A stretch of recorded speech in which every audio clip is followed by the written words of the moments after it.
Say the word inflation and most Australians are likely to think of increased grocery prices and bills. But there's another way it impacts the cost of living: shrinkflation. The term has been popularized in recent years, used to describe when real consumer costs increase despite the retail price of products remaining stable. So what exactly is shrinkflation, and how exactly is it making your grocery shop more expensive? Read more. Skyrocketing gas prices sending the price of chips up. What is shrinkflation? Shrinkflation is a term for when the price of a product remains the same, but the amount of product you receive goes down. So, for example, if a block of $3 chocolate used to contain 200 grams but is later changed to include just 180 grams, this would be a case of shrinkflation. How is shrinkflation related to inflation? Shrinkflation isn't separate from inflation, it's actually a specific part of it. When the Australian Bureau of Statistics calculates the Consumer Price Index (CPI), the measure used to reflect the rate of inflation, it does so by looking at the cost of what it calls a fixed basket of goods and services. That basket isn't actually fixed, though. It's updated in a number of ways, including to account for quality change, where the contents of a product change, even if the price doesn't. It's under this quality change umbrella that shrinkflation is reflected in the CPI. Read more. Most Aussies share deep-seated fear about cash-strapped retirement. The use of transaction scanner data in the Australian CPI, which provides detailed item information, enables the apps to identify and adjust for quality change arising from shrinkflation, the Bureau says. The example it uses is a bottle of drink which costs $3 but falls in volume from 750 milliliters to 675 milliliters. While the price of the product remains the same, the ABS calculates a price increase of 10%, which is then used in the CPI.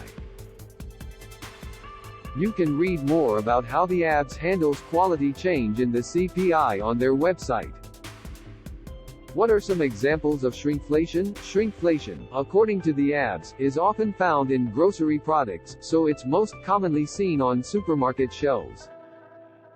One example of this is value packs of Wheat Bix, which have dropped in weight first from 1.5 kilograms to 1.2 kilograms before going down again to 1.12 kilograms. Similar shrinks have happened with some other Aussie staples. A block of Cadbury Dairy Milk chocolate used to give you 250 grams before dropping to 180 grams. Mars bars have dropped from 53 grams to 47 grams, and cans of Pringles now contain 134 grams of the chips, when they used to fit in 160 grams.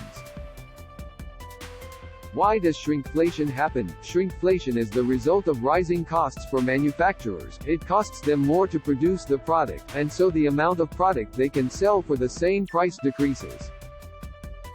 It's hard to get angry at the companies themselves for this, because the price of raw commodities that go into food has been going up with everything else as inflation does. 9 News finance reporter Chris Kohler explained last month.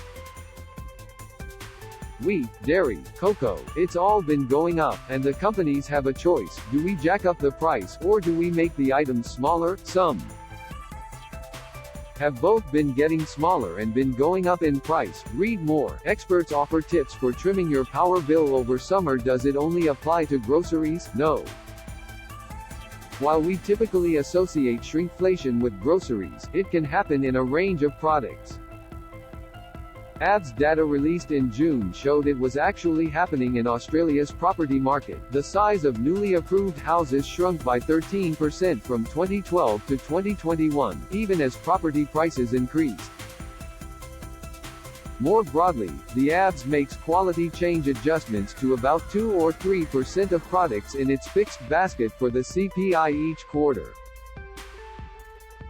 Most of those changes actually occur in sectors like clothing and furniture, both of which account for more than 4% of the adjustments made each quarter, while food products make up just over 1%. Who coined the term shrinkflation? British economist Pippa Malmgren is widely credited with coming up with the term shrinkflation. On Twitter in 2015, she wrote she thought she was the one who coined it. "I never learned it, but I use it a lot," she said.